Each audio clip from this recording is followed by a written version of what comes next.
vou conversar um pouco aqui sobre algum assunto. No capítulo 4 da Epístola do Apóstolo São Paulo aos Efésios, capítulo 4, versículo 11 ao 16, está escrito assim: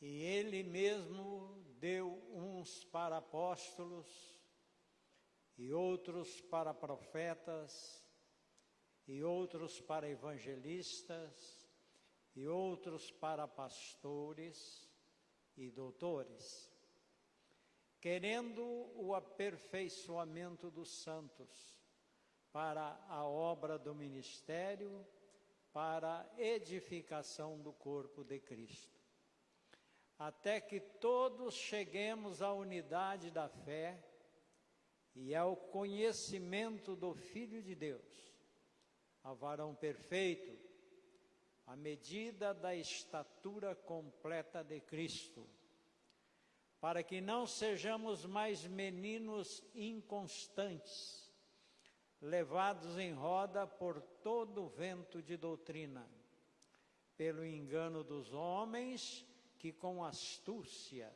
enganam fraudulosamente. Antes, seguindo a verdade em caridade, cresçamos em tudo naquele que é a cabeça, Cristo, do qual todo o corpo bem ajustado é ligado pelo auxílio de todas as juntas, segundo a justa operação de cada parte, faz o aumento do corpo para a sua edificação em amor. Amém? Podemos assentar. Glória a Deus. Este capítulo, ele começa falando a respeito de união, conforme o Salmo que foi lido no início do culto.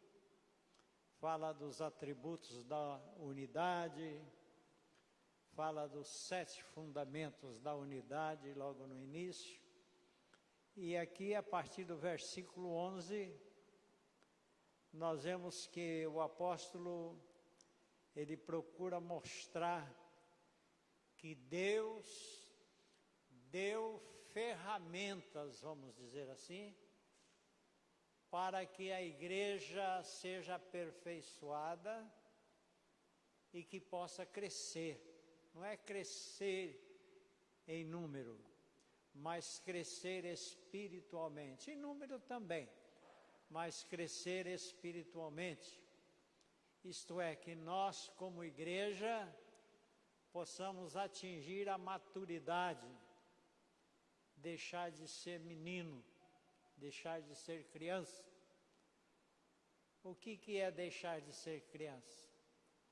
É levar as coisas sem responsabilidade, e às vezes sem conhecimento, e às vezes até sem temor, por faltar entendimento. Paulo, quando ele escreveu a carta aos Coríntios, no capítulo 13, se não me engano, o versículo 11, por aí, ele diz assim: quando eu era menino, eu pensava como menino, andava como menino, agia como menino, discorria como menino. Mas quando eu cheguei a ser homem, deixei as coisas de menino, não é? Porque cresceu.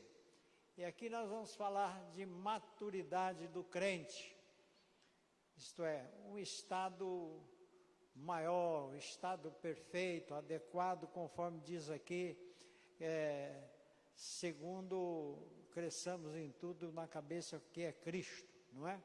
Que a gente possa crescer. Mas antes de eu entrar aqui no assunto, embora não esteja toda a liderança aí, mas eu gostaria de abordar um assunto que é muito importante para a igreja. Se for aceito, amém. E se não for, a amizade é a mesma. Glória a Jesus. Né? Esta igreja aqui, se não me engano, ela se chama Igreja Evangélica Assembleia de Deus Jerusalém, não é assim? Igreja Evangélica Assembleia de Deus Jerusalém. Muito bem. Agora, o que eu tenho visto, não que esteja errado, mas nós precisamos, discriminar melhor o nome da nossa igreja. Porque eu vejo às vezes os anúncios a respeito, vai ter isso ou aquilo lá na AB Jerusalém. Ninguém sabe o que é isso, irmão. Pode sair aí na cidade e perguntar se alguém sabe o que é a AD Jerusalém. Ninguém sabe. Só quem congrega aqui mesmo. Mas ninguém sabe AD Jerusalém. Não. É Assembleia de Deus Jerusalém. Não precisa economizar palavras. Assembleia de Deus Jerusalém. Ou se não, hoje domingo, culto da família, aqui na Catedral Jerusalém. Tem gente que pensa que é lá no Padre. Pensa que é no Padre que está anunciando a missa do Padre. E que é catedral? Tem tanta catedral por aí, catedral disso, catedral daquilo, mas nós podemos dizer catedral, mas dizendo assim, nós vamos hoje realizar um culto assim de adoração e tal, aqui na Catedral da Assembleia de Deus Jerusalém. Aí a pessoa que ouvir sabe que é na Assembleia de Deus e que isso aqui é uma Assembleia de Deus. E bom seria, eu ainda vou falar com o nosso pastor, escrever lá na frente, Assembleia de Deus Jerusalém. Porque o pessoal passa ali em frente e fica fazendo assim, ó. E passa outro, fica... Por quê? Não sabe que é a Assembleia de Deus. Então, precisamos aprender a anunciar o nome da nossa igreja como Assembleia de Deus. Ou será que nós temos... Pois, o pessoal fica envergonhado disso. Não, é Assembleia de Deus Jerusalém. Mas antes da Jerusalém está a Assembleia de Deus. Jerusalém é para identificar um ministério. Não é? Que nós possamos então, pelo menos eu falo Assembleia de Deus, Jerusalém. É muito bom que todos nós possamos fazer assim, para anunciar que a nossa igreja é uma Assembleia de Deus, porque quem passa aí não sabe. E quem ouve também aqui, 90% do povo não sabe o que é a Deus Jerusalém, e não sabe o que é a Catedral Jerusalém. Mas quando nós falarmos Assembleia de Deus Jerusalém, aí eles vão passar a saber que aqui é uma igreja Assembleia de Deus. Amém, irmãos? Quem quiser aceitar, bem. Quem não quiser, não tem importância. Viu? Mas é muito importante isso para a igreja. Então, nós vemos aqui na leitura que fizemos, vamos sair fora disso, antes que quem sai fora sou eu. Bom, na leitura que nós fizemos aqui, nós vemos que Jesus, sabendo que a sua igreja iria precisar de ensinos para a edificação, porque a igreja é de Jesus, é de Deus.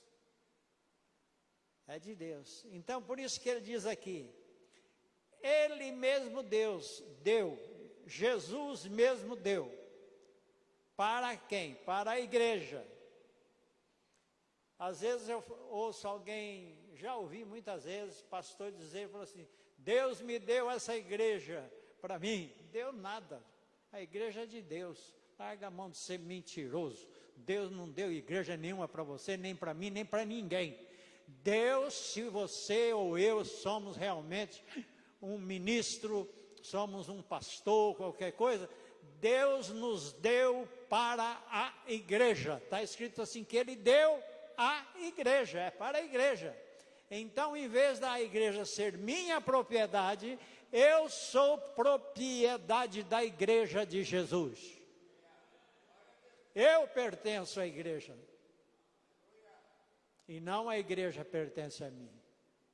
Então, por isso que Paulo entendia muito bem disso, ele escreveu então aquilo que Jesus fez. Ele deu uns para apóstolos, deu uns outros para profetas, outros para evangelistas. O Filipe Diácono foi um grande evangelista. E nós temos bom evangelista aqui, né? Glória a Jesus. E deu outros para os pastores. Temos muitos pastores. Temos bastante pastores aqui no Ministério de Jerusalém. E está até sobrando. Temos bastantes pastores. Glória a Deus. E deu outros para doutores. Não é doutor para receitar melhorar contra dor de cabeça, não. Nós temos um membro aqui que é doutor. O doutor Jorge é doutor, né? Ele receita remédio. Inclusive, hoje ele mandou aplicar injeção na Magnólia, que ela está lá meio doente. E ela não gosta de injeção de jeito nenhum, mas nem eu. Então, está falando aqui de doutor da palavra. Doutor das Escrituras, que ensina a palavra de Deus. E nós temos aqui na nossa igreja alguns doutores, né, que se destacam. Temos vários, mas tem uns que se destacam, como o Daniel Dias, se nós formos abreviar, é o DD. Temos aí o pastor Braz Strazeri, né, seria o BS. Temos o pastor Elisandro Raposo, que seria o ER, se nós formos abreviar tudo, como abrevia o AD, a da Assembleia de Deus. Mas então temos aqui esses doutores aí da palavra, que nos traz profundos ensinamentos aqui nesta igreja. Deus tem dado para esta igreja tem sido privilegiada neste assunto. E tem alimento com abundância. E por que o povo é raquítico? A grande maioria do povo é doente, raquítico, e porque não se alimenta, mas tem alimento, mas não querem se alimentar. Vem se alimentar lá uma vez ou outra, por semana, ou por 15 dias, ou por mês. Então, é um crente que não vai atingir a estatura perfeita de um crente. Nunca vai atingir a maturidade do crente. Porque a maturidade do crente, irmão, é algo glorioso. O crente se torna prudente. O que tem de gente imprudente, fazendo cada atrapalhada nesse mundo, nesta cidade, não é no mundo não, aqui nessa cidade mesmo, e às vezes até aqui na igreja.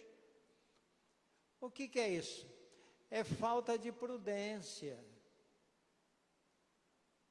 Aprender a ser prudente, ter um certo domínio, adquirir caráter. Não estou falando no sentido secular, estou falando no sentido cristão, caráter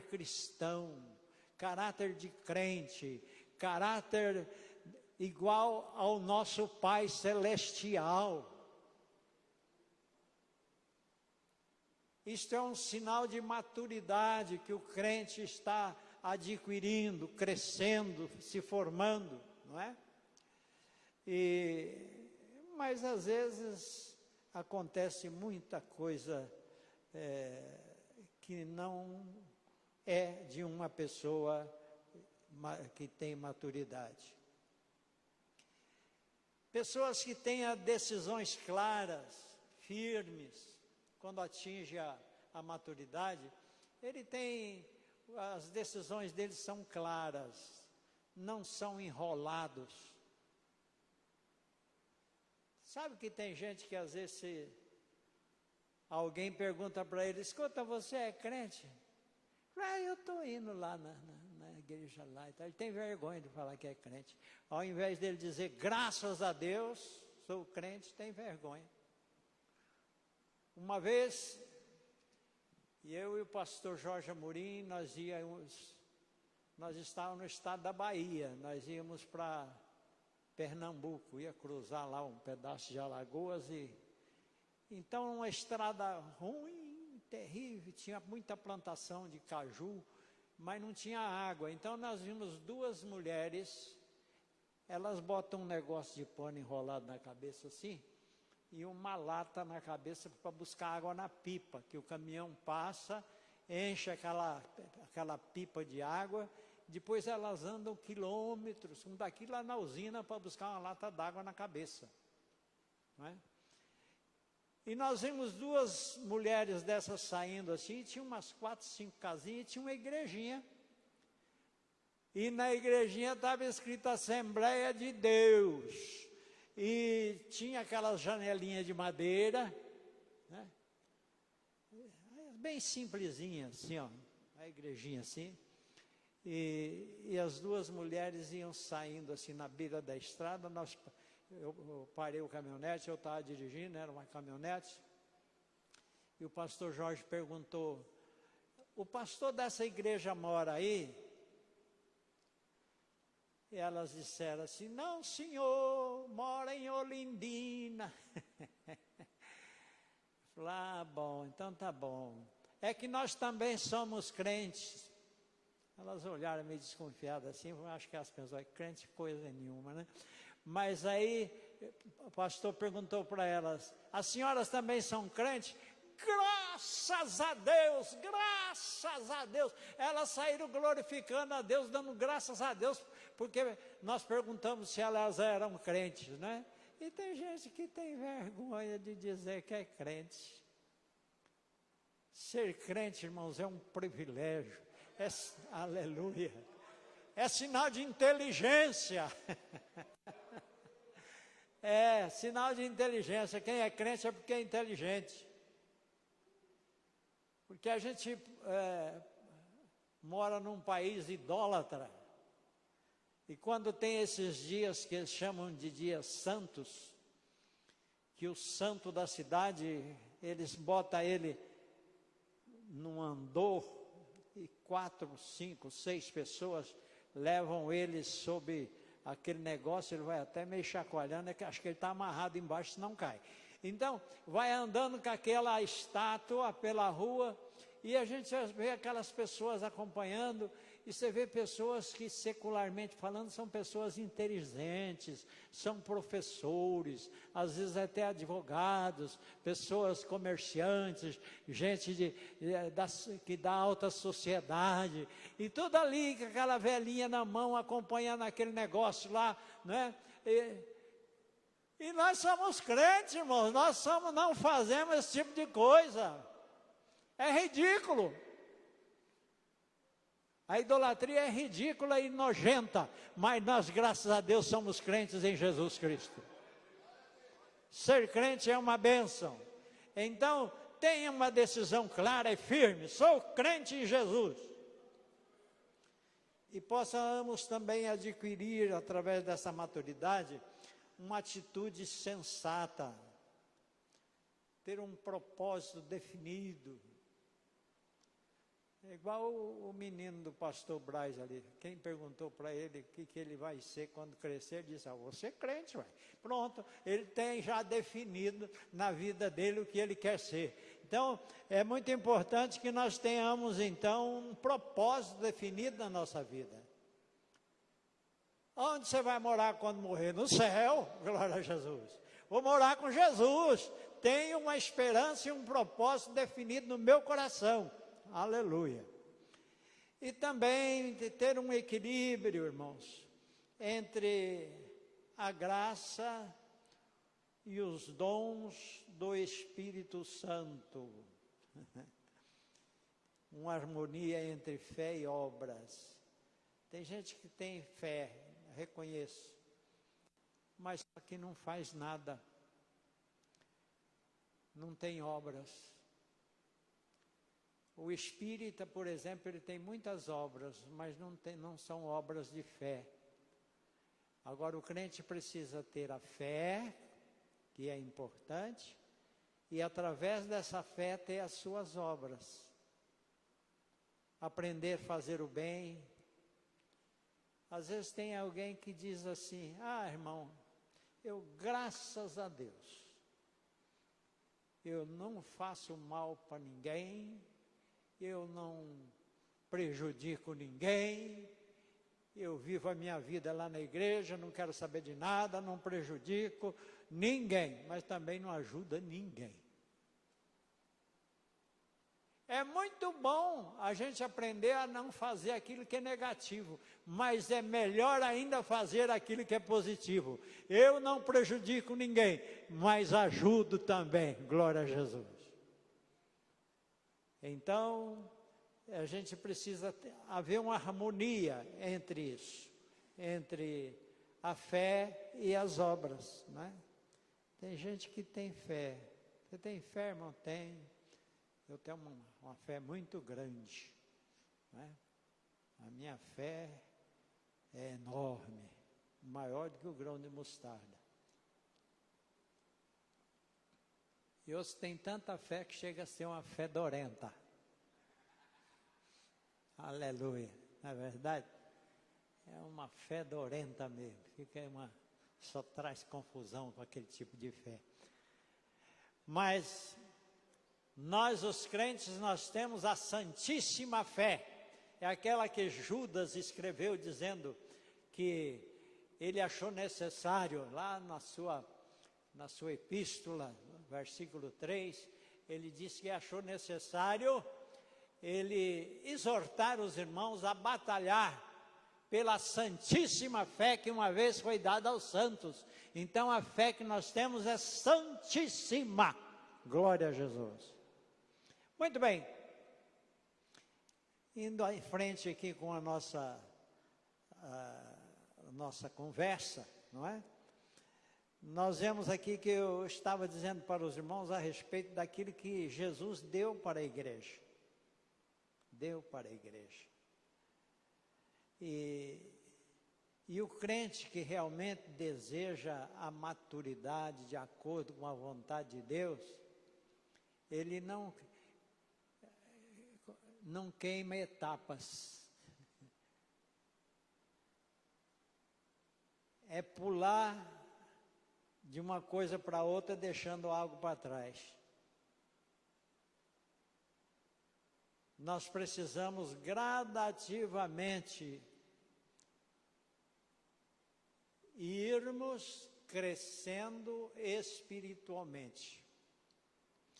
Pedro, no capítulo 2 da sua primeira epístola, ele fala uma coisa tão interessante que eu gosto de ler aquilo. Epístola de Pedro, capítulo 2, a primeira epístola, capítulo 2, ele diz assim no versículo 2, uma coisa muito interessante que fala a respeito de crescimento. Ele diz assim: desejai afetuosamente como meninos, não sendo meninos, mas como meninos, desejai afetuosamente como meninos, novamente nascidos, porque nós nascemos de novo. Nós somos filhos de Deus agora. Se você ler o versículo 23 do primeiro capítulo, diz aí que nós fomos de novo gerados. não de semente corruptível, mas da incorruptível pela palavra de Deus, que é viva e que permanece para sempre. Então, Deus nos gerou de novo.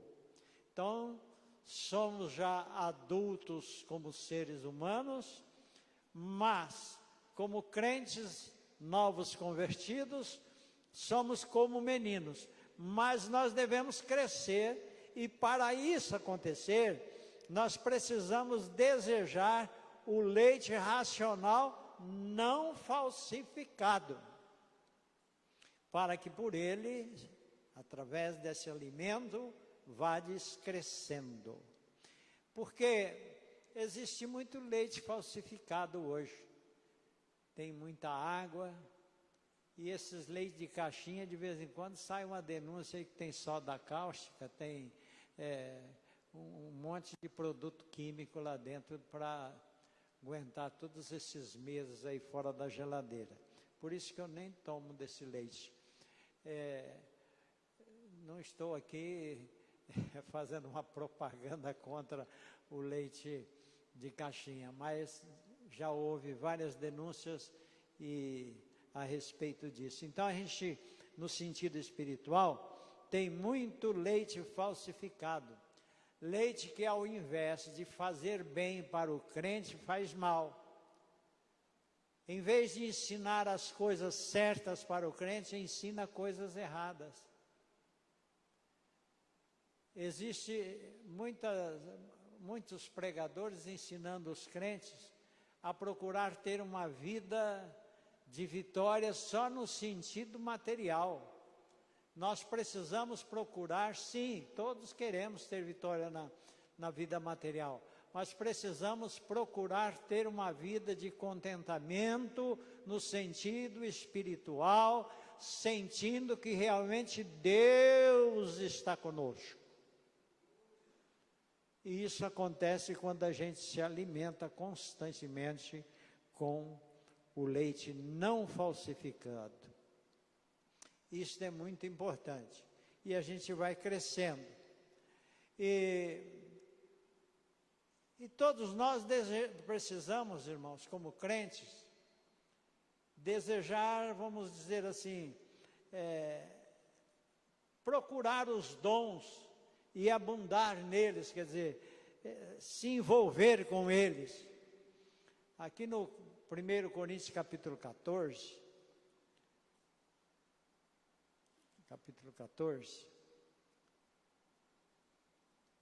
versículo de número 12, Paulo fala assim: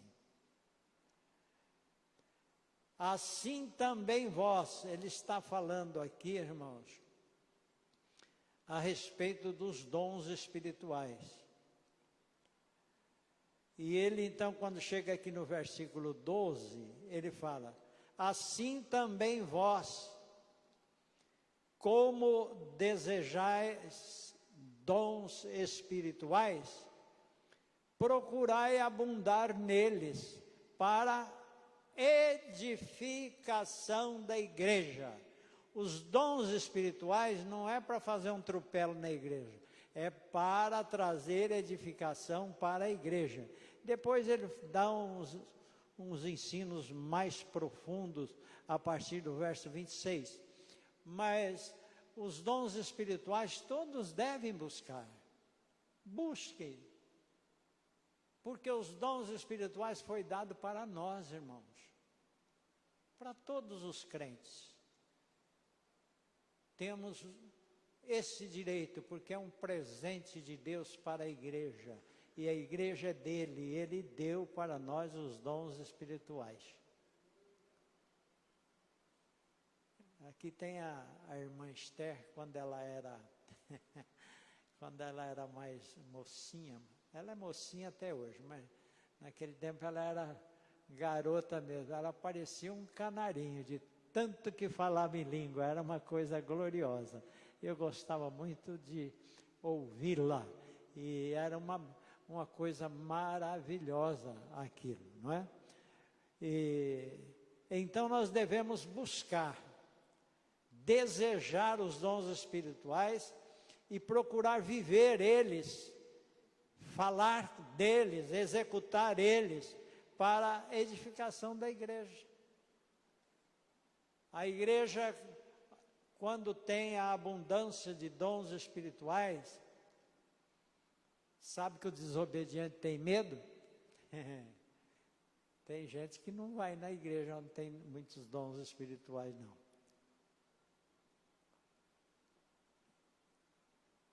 Mas é muito importante. Eu tenho uma coisa comigo, irmãos, que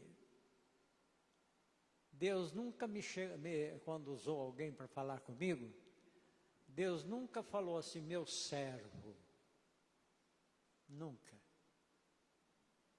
Toda vez que Deus fala, a primeira vez que eu me lembro que Deus falou comigo mesmo, que eu tremi na base, foi lá no Rio de Janeiro, lá na Penha, perto da igreja do Sogro do Malafaia. E tinha umas irmãs ali, elas tinham uma lojinha de produtos bíblicos, essas coisas, eram umas bem escurinhas, mas põe escurinha nisso. Mas era uma bênção aquelas meninas. E nós fomos lá, conversamos, tomamos café, e de repente uma delas levanta, ela fala, homem! Homem.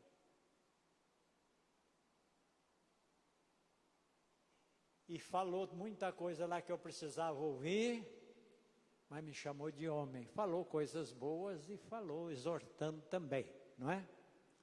E sempre tem sido assim. Quando Deus fala comigo, fala homem.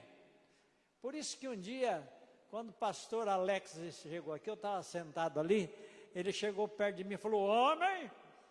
Nunca me esqueci.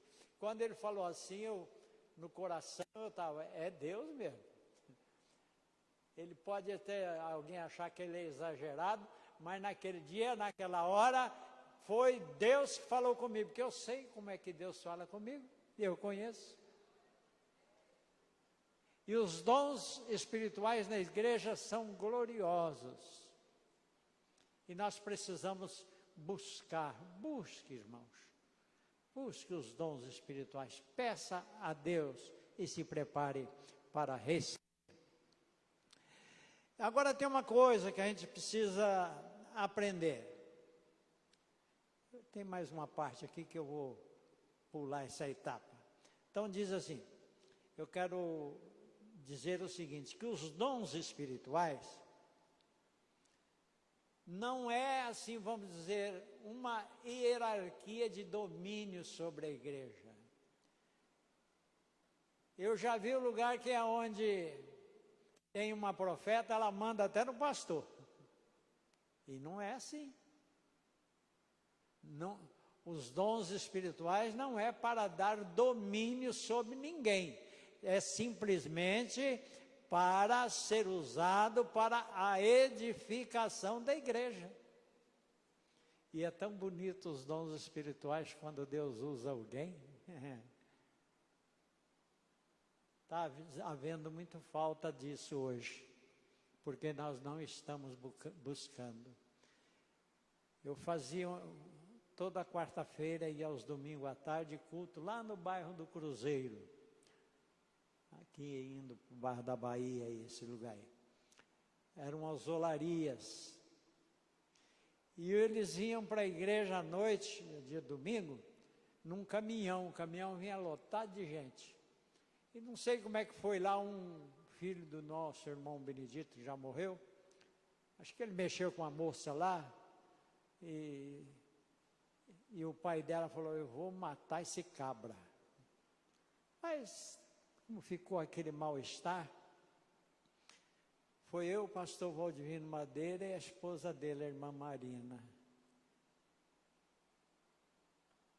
Chegando lá, conversamos, aí acalmamos ele lá, e conversamos, e oramos, etc. E quando era para nós ir embora, a irmã, esposa do pastor, disse assim, irmão Geraldo, vai lá naquela prateleira lá, assim, assim, assim, e traz aquele negócio que está embrulhado no embornal. Vocês sabem o que é embornal? Né? Está embrulhado no embornal, aquilo que tipo de uma sacola que, mas feita de pano, não é? Vai lá e traz aquilo aqui, na minha mão. Ele começou a chorar. Eu pensei, aí tem coisa. Ele foi lá, trouxe o embornal enrolado, sabe o que tinha? Aquelas facas que chama punhal, que corta dos dois lados, pontuda, desse tamanho, que estava preparada para ele matar o rapaz. Mas os dons espirituais, usados para edificação da igreja, salvou o rapaz que era um crente meio atrapalhado, mas era um crente, e salvou o irmão também, que era um crente também meio atrapalhado, mas era um crente. Então Deus livrou os dois, não é? Então os dons espirituais devem ser usados para a edificação da igreja, não é para ter domínio sobre ninguém, não é? Porque é uma coisa gloriosa, essa função, irmão, que nós recebemos é para ser exercidas na igreja, conforme eu disse no início, que a igreja é de Cristo e nós pertencemos à igreja. Tem alguns minutos ainda? Eu esqueci de trazer o relógio. Oh, glória! 10 minutos dá para mim fazer uma oração aqui ainda. Aleluia! Então, os sinais da maturidade cristã, do crente, tem alguns aspectos que tem muito a ver com o fruto do Espírito. Por exemplo, o amor. O amor. Fala-se tanto em amor na igreja, né? Porque eu amar o irmão ou a irmã, qualquer um de vocês, é fácil, porque vocês são meus amigos, vocês me amam, não é? Mas quero ver amar um tribulado lá que fica te xingando, te maltratando, aquele negócio todo. E o amor é assim, o amor verdadeiro é esse, é amar quem nos odeia, quem não gosta de nós. A gente ama ele até que um dia Deus converte ele e ele passa a te amar também, não é? Então o amor é o dom supremo, não é? Que Deus nos deu. E fala muito a respeito do fruto do Espírito. Às vezes as pessoas falam os frutos do Espírito, não é os frutos do Espírito, é o fruto do Espírito, que é o amor. Os demais que seguem depois são derivados do amor, não é? Então tem o amor, que é um sentimento que não busca seu próprio interesse, mas o do outro. O gozo é o prazer na intensa e constante comunhão com Deus. Ter comunhão com Deus. É tão bom, irmãos, quando a gente, até a gente sente falta disso, mas é tão bom quando a gente dobra o joelho e começa a falar com Deus, e a gente sente aquilo que vem sobre a gente, e começa a sair lágrimas, não é? Como que é glorioso!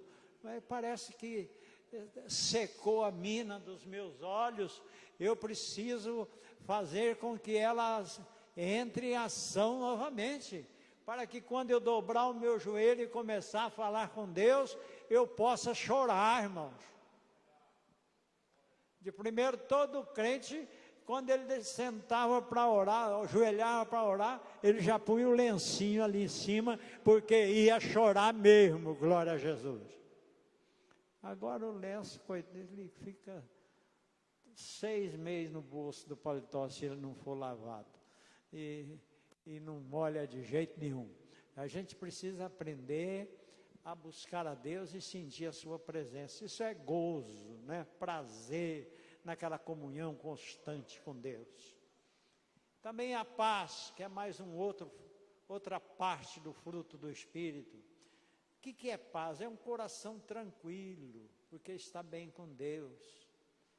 Às vezes tem muita gente que tem uma aparente paz, mas ele tem coisa ruim escondida no coração. A paz só é aparente.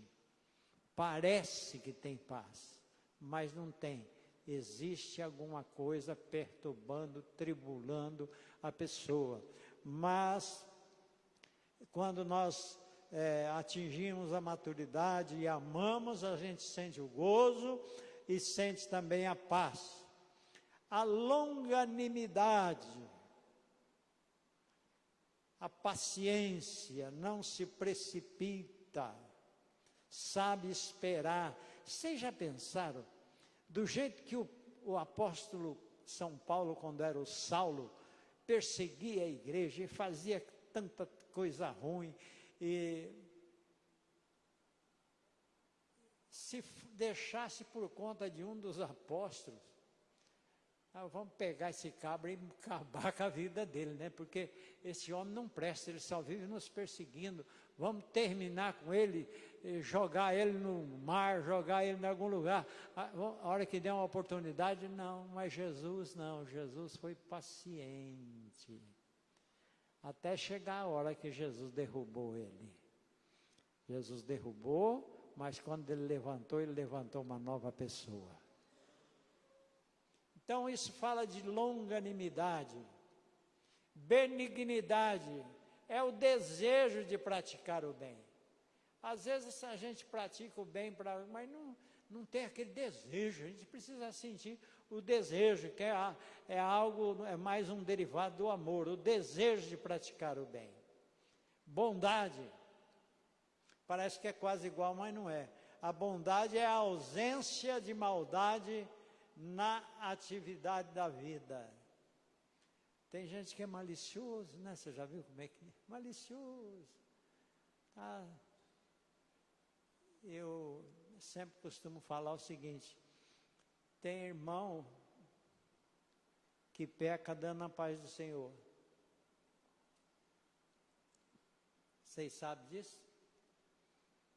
Tem irmão que peca quando dá a paz do Senhor?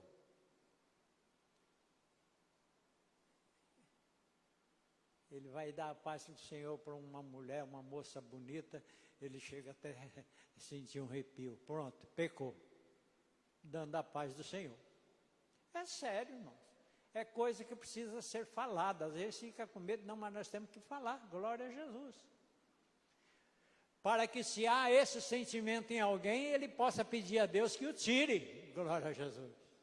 Para que ele possa realmente dar a paz do Senhor como paz do Senhor. Então,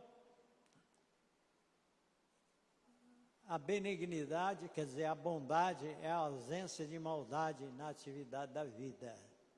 Então, nós precisamos aprender a ter uma vida sem a maldade. E depois vem a fé. A fé fala de fidelidade, de compromisso com Deus, ser fiel a Deus. Isso é fé. A mansidão é uma submissão humilde, não é subserviência, não é ser escravo, aquela coisa, não, é um sentimento, de humildade. Eu sempre fui, eu ainda não presto não, mas eu sempre fui muito ruim, briguento. No baile de formatura da minha esposa, eu acabei com o baile. Uma briga lá que tomei uma cadeirada que chegou a arrancar o couro da cabeça. Mas foi tanta briga, uma coisa, porque eu era muito mais ruim do que eu sou hoje. Era ruim mesmo. Uma coisa terrível. Não tinha mansidão, mas os anos se passaram. E quando foi um dia, não sei se eu já contei isso aqui na igreja, eu comecei uma igreja ali na Rua Brasil, número 43, onde era o Colnag antigamente. Aí o pastor esteve aqui, o pastor presidente, e me colocou como pastor da igreja. Eu era presbítero ainda na época. E eu tinha uma Kombi a diesel, e eu ia subindo na Ramalho Franco. Eu fui declarado pastor ontem à noite, e no outro dia eu ia indo subindo na Ramalho Franco, e quando eu cheguei ali no Banco Itaú, tem aquele estacionamento assim. Eu não lembro se eu esqueci de ligar a seta, eu sei que eu entrei para estacionar. E vinha um japonês com aquela moto grandona, né? E eu fechei ele ali, entrei, estacionei. Esse japonês, ele ficou em cima da moto, a hora que eu disse, abri a porta, mas ele me xingou. De tudo quanto é nome que tem no inferno e nas imediações. Me xingou muito, muito. E aquilo foi me irritando, e eu tinha um pedaço de cano desse tamanho que eu carregava atrás ali onde tem o pneu de estepe, que era para erguer o macaco, ficar mais leve. E eu peguei aquele cano, fui puxando, né, e eu ia meter aquele cano na cabeça do japonês. Ele era mais forte que eu precisava dar uma cacetada mesmo. Então, a hora que eu fui tirando assim, o Espírito de Deus falou no meu coração: agora você é pastor da igreja. Eu empurrei o negócio para lá outra vez, fechei a porta e entrei no banco. Glória a Jesus. Né? Então, o que é isso? Mansidão que Deus nos dá. O pai desse homem, ele tinha uma loja de peças de carro, essas coisas, ali na Expedicionário. E o pai dele era do Sheikh Noé, era o chefe lá. Eu cheguei lá, eu subi com a Kombi, a hora que eu cheguei no correio, eu pensei, eu vou lá onde é a loja do rapaz, do japonês. E fui. Cheguei lá, encostei, ele estava intertido lá, escrevendo alguma coisa na escrivania. De primeiro tinha aquelas bolsas tiracola, vocês lembram? E eu comprei uma daquela, tinha uma daquela, eu estava com ela no ombro, assim, toda importante. Entrei lá dentro da loja do rapaz, ele estava escrevendo, e quando ele me viu, ele até assustou, ele falou, o cabra veio me matar, né? Mas aí eu falei, ele usava um óculos grandão, eu falei com ele, olha, eu vim aqui te pedir desculpa se eu te atrapalhei lá, mas só que eu vim dizer uma coisa para você, você nunca mais xinga um homem daquelas palavras que você falou lá, porque você pode morrer e deixar esse menininho teu aí órfão, viu? Mas eu dou graças a Deus que apesar de tudo aquilo que você fez, me xingou, me envergonhou, me humilhou, mas eu sou crente em Cristo Jesus, eu estou de cabeça erguida e eu não tenho nada contra você. E quando eu olhei, estava descendo lágrima dos olhos do japonês, assim. E quando eu subi na minha Kombi e saí, eu saí alegre, vitorioso, sentindo a promessa de Deus, a presença de Deus. É como se eu tivesse dado a maior surra no japonês, né? Através do quê? De algo que Deus fez na minha vida. Então, isso é mansidão, não é? E, para terminar, a temperança, que é o domínio próprio. A Bíblia aqui mesmo fala assim, irai-vos e não pequeis. Porque todo mundo, todos nós, tem momento que fica irado. Às vezes acontece alguma coisa, a gente...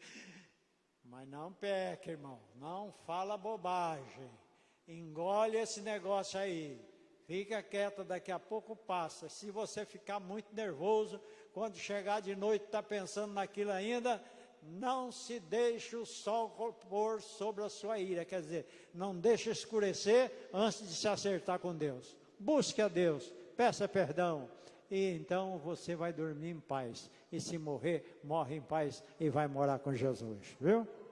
Deus abençoe a todos vocês, desculpe aí o cansaço, amém? Deus abençoe.